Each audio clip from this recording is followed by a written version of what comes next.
छत्तीसगढ़ में विधानसभा चुनाव को लेकर दोनों ही दलों ने अपने अपने घोषणा पत्र जारी कर दिए हैं। ऐसे में छत्तीसगढ़ में चुनावी सरगर्मियां बढ़ने लगी हैं और भी ज्यादा बढ़ती जा रही हैं। क्या कुछ कहा खास बात है कांग्रेस के घोषणा पत्र में, उसको लेकर महासमुंद विधानसभा कांग्रेस प्रत्याशी रश्मि चंद्राकर से साधना न्यूज ने खास बातचीत की। देखिए उन्होंने क्या कुछ कहा। छत्तीसगढ़ में चुनावी सरगर्मियां और तेज हो गई है क्योंकि भाजपा और कांग्रेस दोनों ने अपने घोषणा पत्र जो है जारी कर दिए हैं। बीजेपी ने मोदी की गारंटी नाम से अपनी घोषणा पत्र जारी की तो कांग्रेस ने भरोसे का घोषणा पत्र नाम से जारी किया है। हम सीधे बात करते हैं कांग्रेस की महासमुंद विधायक प्रत्याशी डॉक्टर रश्मि चंद्राकर से और जानते हैं क्या कुछ खास है इस घोषणा पत्र में। रश्मि जी, क्या कुछ खास है इस घोषणा पत्र में, क्योंकि इसे कांग्रेस के भरोसे का घोषणा पत्र नाम दिया गया है। देखिए, भूपेश है तो भरोसा का है, हमने नारा दिया है और अभी हमारा घोषणा पत्र भी भरोसे का घोषणा पत्र आया है। अभी जो घोषणा पत्र है उसमें हमारे किसानों का कर्जा माफी, 3200 रुपये क्विंटल में धान की खरीदी, 20 क्विंटल धान की खरीदी, हमारी स्व सहायता महिला समूह हैं उनके कर्जा माफ़ी का गारंटी उस घोषणा पत्र में है। हमारे बिजली बिल 200 यूनिट तक का, उसमें जो है वो 200 यूनिट तक का जो बिजली बिल है वो माफ़ करने का उसमें प्रावधान है। ऐसे बहुत सी योजनाएं हैं जिसका हम लोगों ने लोगों का विश्वास जीता है। और मैं आपको बता दूं कि जैसे हमारे शिक्षा के स्तर पर देखें तो हमारे बच्चों का जो पहली से लेकर के कॉलेज तक की शिक्षा जो है वो पूरी तरह से मुफ्त कर दी गई है। अंत्येष्टि के लिए लकड़ियां प्रदान की जा रही है। हमारे जो तेंदुपत्ता संग्राहक हैं, तेंदुपत्ता संग्राहकों को जो है वो जो है उनका बोनस दिया जा रहा है। तो ऐसे सारे वर्गों को लेकर के जो है वो कार्य किया गया है। जिनके पास ज़मीनें नहीं हैं उनको जो है पहले 7,000 की राशि दी जाती थी, जो भूमिहीन मजदूर हैं उनको अब 10,000 की राशि दी जा रही है। और खासकर आवास, जिनके पास आवास नहीं है, ऐसे 17.5 लाख परिवारों को आवास दिया जा रहा है। तो मैं सिर्फ यही कहूँगी कि भूपेश है तो भरोसा है का नारा नहीं है, ये भरोसा जो है वो छत्तीसगढ़ की जनता के दिल में है और ये भरोसा ही उनका बरकरार है, जिसके तहत आज छत्तीसगढ़ कांग्रेस की सरकार ने इतना बढ़िया घोषणा पत्र लागू किया है। और ये सारी घोषणाएं जो है वो अमल होंगी और सारी घोषणाएं जो है रूट लेवल पर फलीभूत होंगी। क्योंकि जिस तरह से बाजार में प्रतिस्पर्धाएं रहती हैं दो व्यापारियों के बीच, वैसे यहाँ भी दो राजनीतिक दलों के बीच प्रतिस्पर्धा देखी जा रही है। बीजेपी ने अपने घोषणा पत्र में कहा है कि हम 3100 रुपये में धान खरीदेंगे, तो वहीं फिर कांग्रेस ने 3200 रुपया कर दिया। इस पे आप क्या कहेंगे? देखिए, मैंने आपको कहा है 5 साल में कांग्रेस ने लोगों के दिलों में जगह बनाई है और पिछले 15 साल में थोड़ी बहुत जो जगह उन लोग बना के रखे थे उनसे भी उन लोगों ने भाजपा वालों को बाहर निकाल कर फेंक दिया है। पहली बात तो अगर उनके वादे में इतना दम था तो पिछली बार उन लोगों ने एक वादा किया था कि हम बोनस देंगे और बोनस का उन्होंने 3 साल दे करके 2 साल उन्होंने बोनस दिया ही नहीं है। तो ये छत्तीसगढ़ की जनता को उन लोगों ने जो ठगा है, इसके बेस पर जनता उनकी बातों पर विश्वास नहीं कर रही है। आपने बोनस की बात कही तो बीजेपी ने अपने घोषणा पत्र में जिक्र किया है कि अगर हमारी सरकार बनती है तो 25 दिसंबर को हम पिछले जो 2 साल का बकाया बोनस है 16, 17 और 17, 18 का, उसको देंगे। इस पे आप क्या कहेंगे? देखिए, अभी तक तो दी नहीं तो आप उस पर विश्वास कैसे करें। और पहली बात मैं आपको बता दूं कि उनकी राष्ट्रीय पार्टी के जो बड़े नेता आते हैं, मोदी जी आए, योगी जी आए, बड़े लोग आए, उन्होंने तो कभी अपने मुंह से कभी इस बारे में कहा नहीं। तो हम इन छुटपुटिया नेताओं की हम बात को कैसे माने?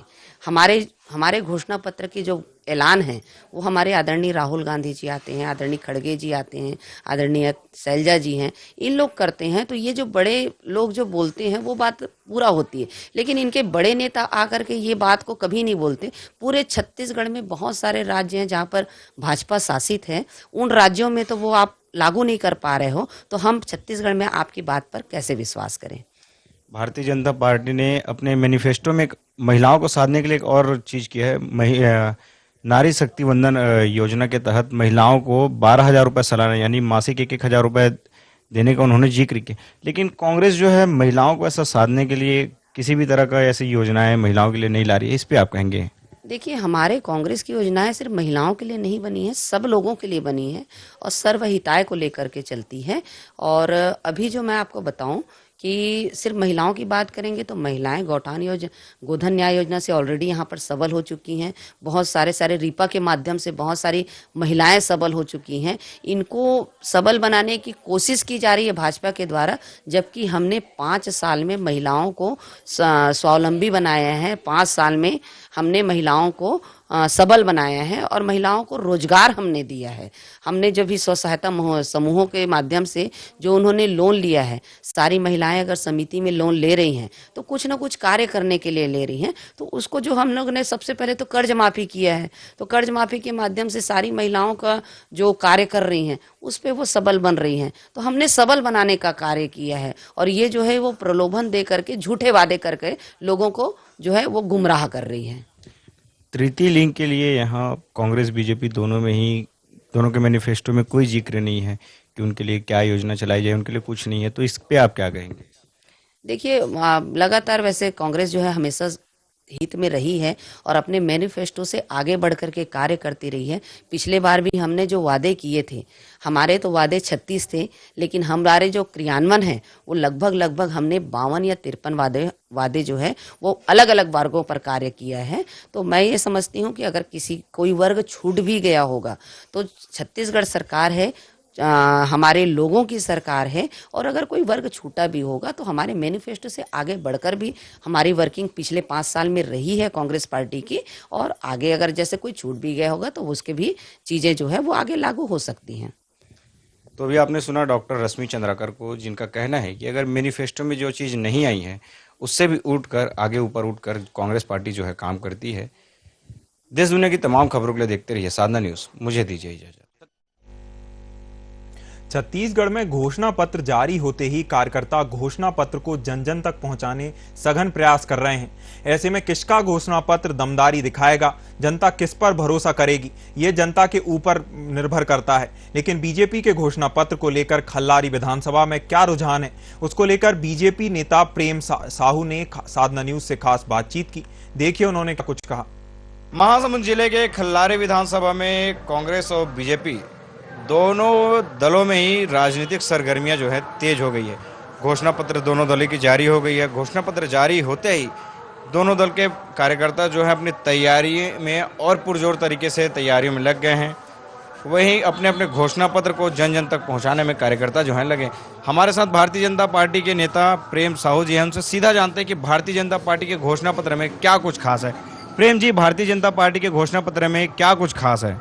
भारतीय जनता पार्टी के घोषणा पत्र में सबसे खास बात यह है कि हमारे लिए महिलाओं को साल में 12,000 रुपया देने जा रहे हैं हमारे सरकार बनने पर, और किसानों को 3100 रुपया एक मुश्त देंगे क्विंटल पीछे, और 21 क्विंटल प्रत्येक किसान प्रति एकड़ खरीदी की जाएगी। और दूसरा चीज़, युवाओं के लिए रोजगार के अवसर भी खुले हुए हैं और नौकरी के लिए भी मतलब 1.5 लाख नौकरी देने की तैयारियां हैं। भारतीय जनता पार्टी ने शराबबंदी को राज्य में एक बहुत बड़ा मुद्दा मान के राज्य सरकार, कांग्रेस सरकार पर लगातार उसको घेरते रहे। लेकिन घोषणा पत्र जब बीजेपी का आया तो उसमें शराबबंदी का कहीं कोई जिक्र नहीं है। शराबबंदी का जिक्र हमने इसलिए नहीं किया है कि पूर्व में हमने सिलसिलेवार शराब की भट्टियां बंद कराने की जो प्रक्रिया चालू किया था, वो हमारे सरकार बनने पर निरंतर प्रक्रिया जारी रहेगी।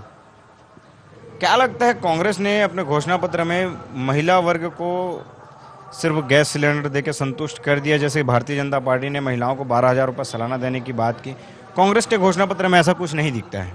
ये सरकार बिल्कुल महिला विरोधी सरकार है। पिछली बार इन्होंने घोषणा किया था कि सभी महिला समूह का कर्जा माफ किया जाएगा, लेकिन कांग्रेसियों के द्वारा कर्जा माफ न किया गया, और बल्कि उनको गौठानों पे काम कराकर इतना मेहनत करवाया गया ताकि उनको आत्मनिर्भर बना सके, लेकिन 30-30 रुपया रोजी में काम कराया गया महिला समूहों को। क्या कुछ कहेंगे कांग्रेस, जैसे कि अब देख रहे हैं कि मार्केट में जिस तरह से प्रतिस्पर्धाएं होती है दो व्यापारियों के बीच, कांग्रेस और बीजेपी में भी यही प्रतिस्पर्धाएं देखी जा रही है। भारतीय जनता पार्टी ने अपने घोषणा पत्र में कहा कि हम 3100 रुपये में धान खरीदेंगे, तो कांग्रेस ने उसको 3200 रुपये कर दिया। इस पर आप क्या कहेंगे? कांग्रेस 3200 किया है। पिछली बार उन्होंने गंगा जल का कसम खाकर कई अनगिनत वादे किए थे, लेकिन गंगा जल की कसम खाकर भी ये लोग वादा पूरा नहीं किए। इस बार तो गंगा जल का कसम खाया नहीं है, तो कैसे वादा पूरा करेंगे ये? क्या लगता है, जैसे कि 2016, 17 और 17, 18 का बोनस भारतीय जनता पार्टी ने नहीं दिया था, इस बार अपने मैनिफेस्टो में इसको रखे हैं कि हम सरकार बनती है तो 25 दिसंबर को हम जो बोनस है उसको जारी कर देंगे। इस पे क्या लगता है कि किसान जो है कितना भरोसा कर पाएंगे?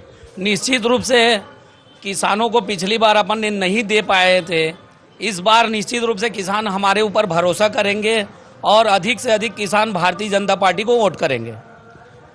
तृतीय लिंग समुदाय की हम बात करें तो कांग्रेस और बीजेपी दोनों ही दलों ने उनके लिए अपने घोषणा पत्र में कुछ नहीं शामिल किया है, इस पे आप क्या कहेंगे? शामिल नहीं किया है, लेकिन भारतीय जनता पार्टी जरूर कुछ न कुछ आने वाला समय सरकार बनती उनके ऊपर सोचेगी। क्या लगता है प्रेम जी, आप सरकार बनाने में कितना सक्षम रहेंगे, कितने आश्वस्त हैं आप? हम निश्चित रूप से आश्वस्त हैं कि ये जो गांव-गांव जाकर देखिए, जो ये कांग्रेस विरोधी जो लहर चल रही है गांवों में, इससे हम बिल्कुल आश्वस्त हैं कि भारतीय जनता पार्टी की सरकार बनेगी। तो अभी आपने सुना भारतीय जनता पार्टी खल्लारी विधानसभा के नेता प्रेम साहू को।